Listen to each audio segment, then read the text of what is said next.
That's how it felt when my sister, Solen, walked into Hivemark one bright Tuesday morning. She arrived in a sleek beige pantsuit, designer sunglasses perched on her head, a smile so polished it could have sold diamonds. To everyone else she looked composed, but to me, the sister who'd watched her steal $200,000 of my own blood and sweat, she looked like a walking question mark wrapped in perfume. "Wow," she said, glancing around the open concept office with its glass walls and minimalist decor. "You've done well for yourself, Myra." "It's Amira," I said, correcting her with the same calm precision I'd developed from years of being overlooked. "And yes, we've done well." Her smile flickered for half a second. We sat in the conference room, a clean glass table between us, the skyline reflecting on its surface like a mirror. I handed her a tablet. "This is your rebranding plan," I said. "Your studio's visual identity, client funnel, and projected revenue growth for the next 6 months." She scrolled through the slides, nodding absently. I knew she didn't understand half of it. Finally she looked up. "It's good, but I don't get why the tone feels so simple. Don't rich clients want something flashier, something that looks expensive?" "Expensive isn't a feeling," I said quietly. "Connection is." She frowned, confused. I leaned forward. "You've been trying to sell glamour, but people don't buy from someone who looks above them, they buy from someone who feels beside them. That's what you're missing." Her pride bristled. I could see it in her clenched jaw. She hated not being the expert in the room. But instead of arguing, she smiled that brittle socialite smile. "You always were the brainy one." And that's when I knew this would work.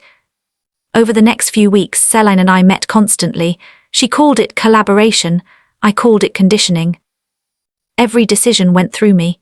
Every email, every supplier, every logo revision. I trained her to depend on my advice, subtly, consistently, until she couldn't move without asking what I thought first.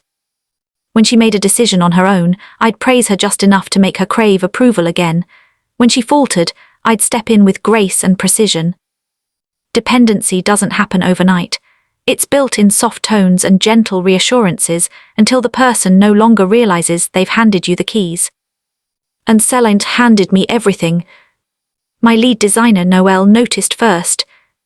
One night we were both working late, screens glowing blue in the dim office. He leaned back in his chair, eyeing me. "You're helping her too much," he said. "Am I?" I didn't look up from my laptop. "You are, you're building her business for her." I smiled faintly. "No, Noel, I'm building mine, she just doesn't see it yet." He chuckled. "You're terrifying when you say things like that." "Only to the ones who deserve it." He laughed, but there was admiration behind it. Noel had seen the aftermath of that dinner, the way I returned to work with something burning behind my eyes. He never asked for details. He didn't need to. By the time spring came, Solen Valley Natelli was ready to launch. She hosted her grand opening in a rented gallery space downtown, filled with glass sculptures, velvet chairs, and carefully curated guests. Every surface glowed with elegance, an aesthetic she'd learned from me. I stood in the back of the room as photographers clicked, watching her bask in attention that wasn't truly hers. When she stepped up to give her speech, she did what she always did, took credit gracefully. "This studio wouldn't exist without my sister Amira," she said, her voice trembling slightly. "Her vision and dedication have inspired me endlessly." The crowd applauded, cameras flashed. And somewhere near the champagne table, my parents smiled proudly, as if they hadn't handed my success to her once before. When I caught my mother's gaze, she mouthed, "We're proud of you both." Both, always both. I left before dessert was served. 2 nights later, I got the first panicked call. "Amira, my contractor quit halfway through the remodel. He says the deposit didn't clear. What do I do?" "Did you send it through the right portal?" I asked calmly. I think so." I sighed. "Forward the documents, I'll take a look." And just like that, the line between mentor and master blurred further. Weeks turned into months. Solen's business started gaining traction, but she struggled to manage clients, suppliers, and logistics. She called me daily, sometimes crying, sometimes defensive. "You don't understand how stressful this is," she snapped once. "I do," I said softly. "Remember, I built a company from scratch, with no one handing me anything." She fell silent. I heard her swallow on the other end. "Okay," she whispered, "tell me what to do." That was the moment I knew I had her, completely. By summer, her dependency was absolute. She used Hivemark's proprietary project software for all her clients. I technically owned every document, every invoice, every back-end system that kept her business running. But she never read the fine print. Why would she? I was her sister, the one she'd finally learned to trust. The turning point came with an email from a luxury hotel chain, Ravel International. They wanted Solen to handle their flagship property redesign in London, a dream contract worth $800,000. She screamed when she called me, "Amira, oh my God, this is huge. They said they found me through Hivemark's network." "Congratulations," I said. "That means the system works." She laughed through happy tears. "You're amazing, I owe you everything." "I know," I said quietly. The project consumed her. For months she barely slept, juggling designers, suppliers and investors. She'd call me at all hours, desperate for advice. And I gave it, but sparingly. Every success she achieved looked like hers on the surface, but every structure beneath it belonged to me. Hivemark invoiced, managed, and processed every stage of the project. Even the digital portfolio she sent to clients bore my company's watermark in fine print. By the time the project launched, she was glowing. The hotel's opening gala made headlines, photos of her standing beside international architects, praised for her innovative design partnerships. But beneath those glossy articles was the truth. Her triumph had been built on my framework, my code, my empire. And when Ravel International paid the final $800,000, it went directly through Hivemark systems, of which I owned 60%. Solen had, unknowingly, given me the majority share of her own success. The irony wasn't lost on me. Once upon a time, my parents gave her the money I earned. Now her success funded mine. A month later, my parents invited us all to dinner. It felt like déjà vu, the same long table, the same polished plates, the same family dynamics pretending to be love. Solen arrived first. Wearing a white dress and confidence that shimmered like glass, my parents beamed with pride. "You've both made us so proud," my father said, lifting his wine glass. "Two successful daughters, what more could we ask for?" I smiled. "Maybe for fairness," I murmured. My mother chuckled lightly. "Oh, darling, life was never meant to be fair. You've done just fine." Fine. That word hit harder than an insult. I wanted to say it, to tell them everything. How Solen's empire existed only because I allowed it. How their golden child was built on my foundation. But instead I smiled. "Then let's toast," I said, "to Solen for showing me that sometimes the best revenge is success they can't control." Everyone laughed, thinking I was joking. Everyone except her. Solen's eyes met mine across the table, and for the first time in years she looked unsure. That night she showed up at my apartment. No makeup, no confidence, just raw, wounded pride. "What did you mean by that toast?" she asked. I set down my glass of water, calm as ever. "You know exactly what I meant." Her hands trembled. You set me up." "No, Solen," I said softly. "You set yourself up. You took what wasn't yours and I taught you what that costs." Her voice cracked. "You think you're better than me." "No," I said. "I just stopped trying to be like you." Tears welled in her eyes. "I was jealous, okay? You always had the ideas, the drive, the brain. I had to be perfect just to keep up." For a moment, something in me softened. Maybe I could have forgiven her then, but forgiveness doesn't always come wrapped in peace. Sometimes it comes wrapped in power. "Solen," I said quietly, "you don't need to keep up anymore because you're already behind." She stared at me like she didn't recognize who I'd become. Maybe she was right. The girl she once humiliated no longer existed. Months passed. Ravel International renewed their contract with Hivemark, not Solen. Other companies followed. Investors poured in. My company expanded globally. And Solen, she began to crumble. Her staff left, her clients vanished. The systems she relied on, my systems, shut down the day her payments lapsed. She called me one last time. "Amira, please, I need access to the files. I can't lose everything." You signed a licensing agreement, I said softly. You stopped paying the fees. Her breath hitched. You can't do this to me. You did it to yourself, I replied. Then I hung up. When the news broke that Selene Valline Atelier had filed for bankruptcy, my parents called. My mother's voice trembled. Amira, your sister, she's struggling, can you help her? I thought about that night, when they gave her my money and called it love. No, I said simply, she'll learn what earning something really means. There was silence on the line, then quietly, we didn't mean to hurt you, Amira. But you did, I said, and you didn't care until it came back to you. Then I hung up again. Weeks later, a set of documents landed on my desk. It was the final asset transfer from Selene's company, her brand name, her remaining contracts, her entire digital identity. I stared at the file for a long time before signing it. Then, out of something like poetic closure, I wired exactly $200,000 into her personal account. The same amount my parents once handed her from my blood and sweat. With it, I left a single note. You said you deserved everything. Now you finally do everything you earned. That night I stood by my window again. The same window where I once cried after that family dinner. Only now the reflection staring back wasn't broken. It was whole, luminous, untouchable. I thought of the little girl who begged her parents to see her, the woman who built herself from the ashes of their favoritism. And I whispered to the skyline that glowed like a promise. You were never their shadow, you were their mirror. Because that's what revenge really is, a mirror. It doesn't create monsters, it simply shows people what they've already become. And as I turned off the lights, I smiled. Not because I'd won, but because I no longer needed to prove that I could.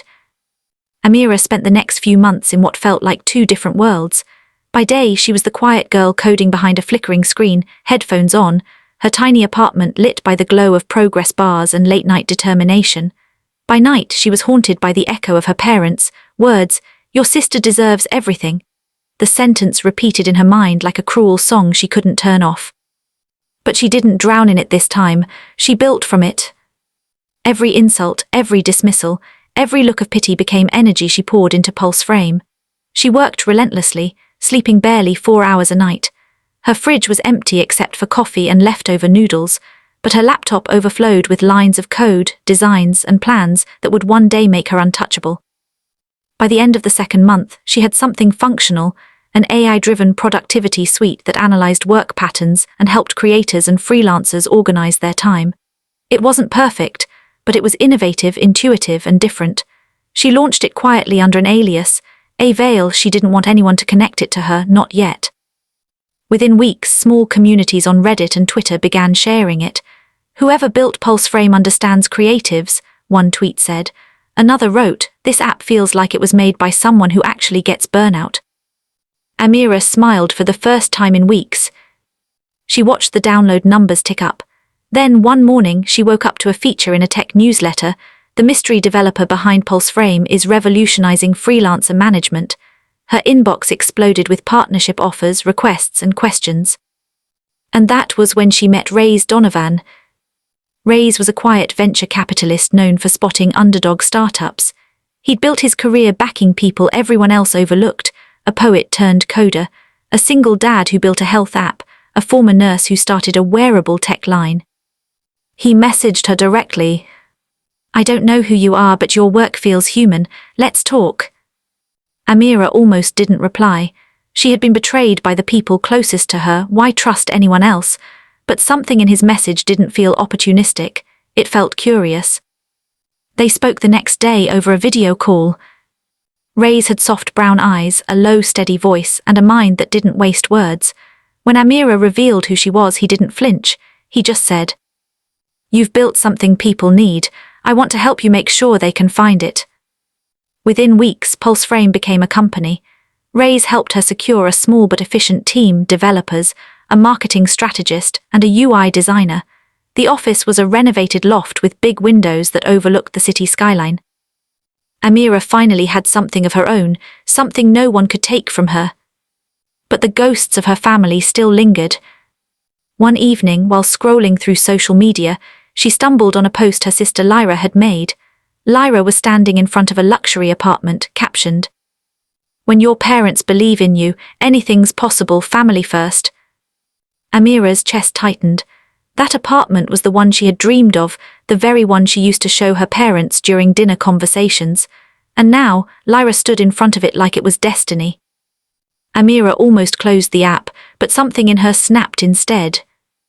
That night she made a decision. She wouldn't just succeed, she would dominate. She would build something so massive that her parents would have no choice but to remember the daughter they threw away. 100 Company wanted to acquire it. The offer, $12.6 million. Amira froze when she saw the number. Her hands trembled as she whispered, 12 million. She didn't respond immediately.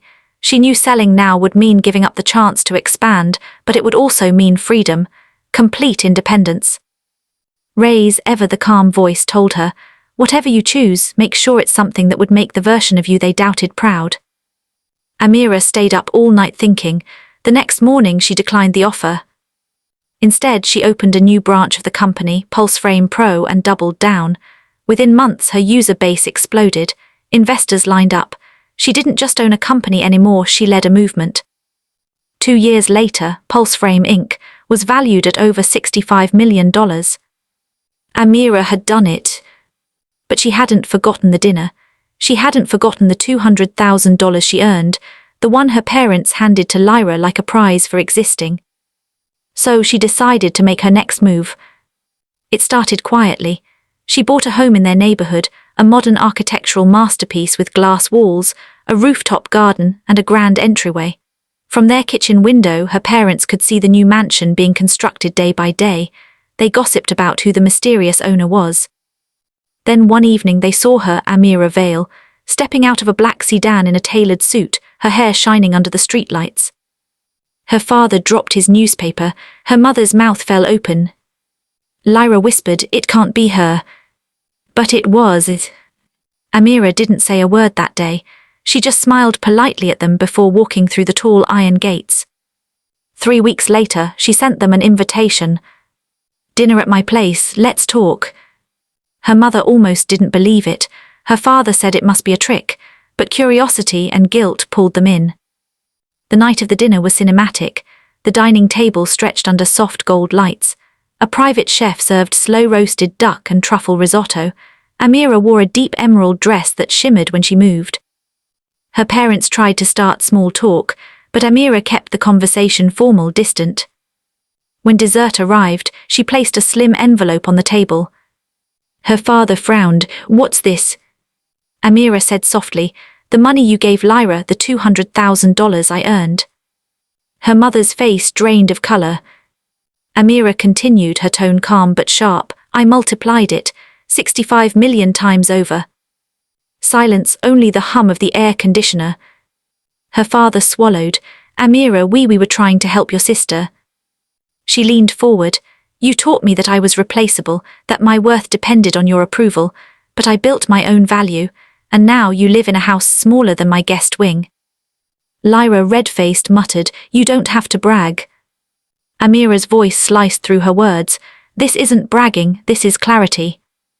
She stood, her presence commanding, her voice quiet but heavy with years of silence breaking free. "You didn't believe in me, you didn't even see me, but now you'll never forget me." She turned and walked away, her heels echoing on the marble floor. The door closed softly behind her, like the final note in a symphony of revenge. That night her parents sat at the table long after she left. Her mother stared at the envelope, hands trembling. Inside was a check not for $200,000, but for $2 million with a note attached. "This isn't for forgiveness, it's for distance." Lyra tried to speak, but her father just said quietly, "She became what we feared she could, someone who doesn't need us." Outside, the city lights flickered against the glass walls of Amira's mansion.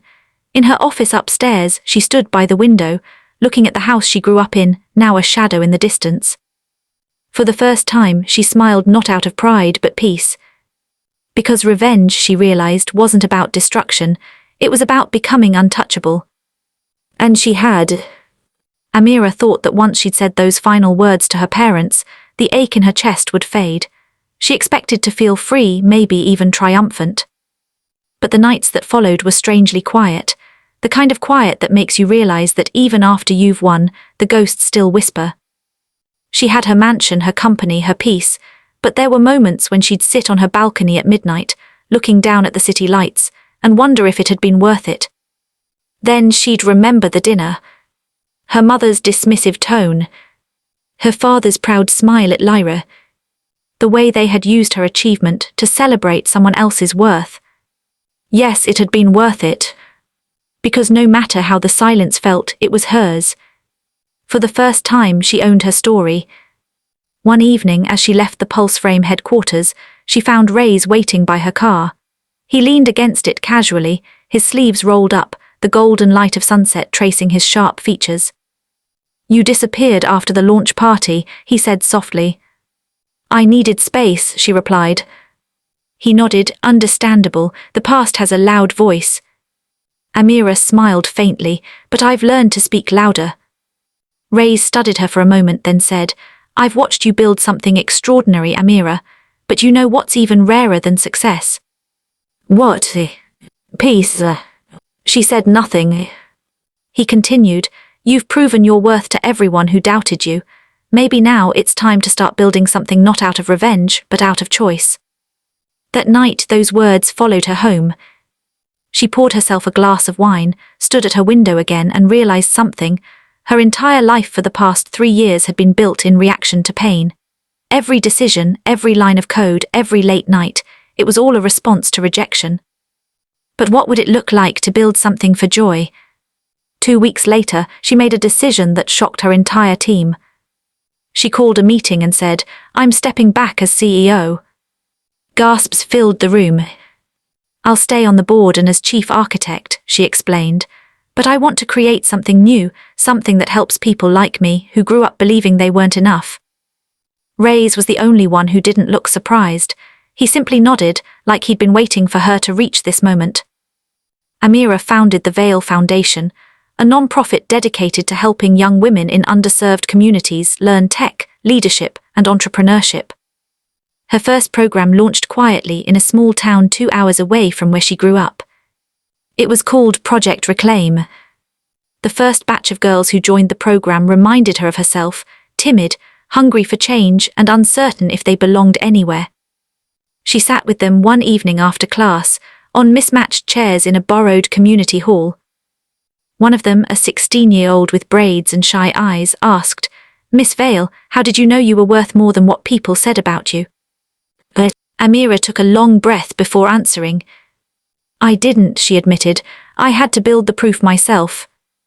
They listened in silence as she told them about the dinner, the betrayal, the company, and the moment she realized revenge wasn't the destination.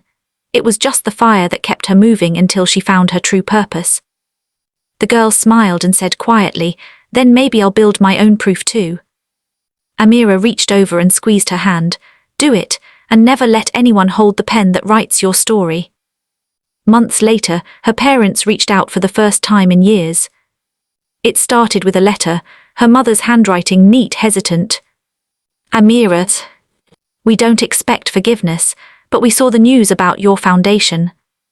It made us proud and ashamed both at once. Your father hasn't stopped talking about it. We were wrong about you, about everything.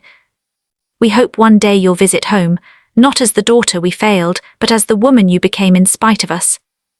Amira read it twice, then folded it carefully and placed it in a drawer. She didn't reply, not out of cruelty but clarity. She had moved beyond needing their validation. Her story no longer required them. 6 months later, the Global Innovators Summit invited her as a keynote speaker. When she walked onto the stage, the applause was thunderous. The lights hit her, the massive screen behind displaying her name, Amira Vale, founder, visionary, survivor. She smiled into the microphone, her voice steady. "When I was younger, I was told I didn't deserve what I earned, that my worth belonged to someone else, so I stopped asking for a seat at their table and built my own. And the first thing I learned was this: revenge can fuel you, but forgiveness frees you. Not forgiveness for them, forgiveness for yourself, for believing their lies for too long." The audience was silent, some had tears in their eyes. She continued, you don't owe anyone your dimming. You owe yourself your rise, so rise even if no one claps, especially then. A standing ovation erupted, cameras flashed, reporters wrote headlines that spread across the internet that same night. The woman who built empires out of rejection. But perhaps the most poetic twist came weeks later. Lyra reached out. She asked if they could meet, not as sisters bound by blood, but as women bound by the choices they made. Amira agreed cautiously. They met in a quiet cafe overlooking the river. Lyra looked older, her once polished appearance softened by exhaustion. I'm not here to ask for anything, Lyra began. I just wanted to say I finally get it. Amira raised an eyebrow. Lyra exhaled. Mom and Dad always made me believe love was something you earned by being the favorite, but it was never love, it was control. I think they used both of us in different ways, you to achieve, me to compete. Amira studied her sister's trembling hands. What do you want from me, Lyra? Nothing, Lyra whispered, just peace. Amira nodded slowly. Then find it, but don't expect me to carry the weight of the past for you. Lyra gave a small, sad smile. I'm not asking you to, I'm just proud you made it out. As Lyra stood to leave, she added softly, you're the only one who ever truly did. A year later, the Veil Foundation expanded internationally. Pulse Frame continued to thrive, but Amira's heart belonged to the new mission, helping those who had once been voiceless find their own. She was invited to dinner with global leaders, featured on magazine covers, and named one of the top 100 women in technology. But her proudest moment wasn't any of that.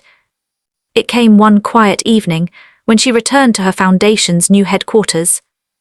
On the wall, engraved in gold, were words chosen by her team from one of her earliest interviews.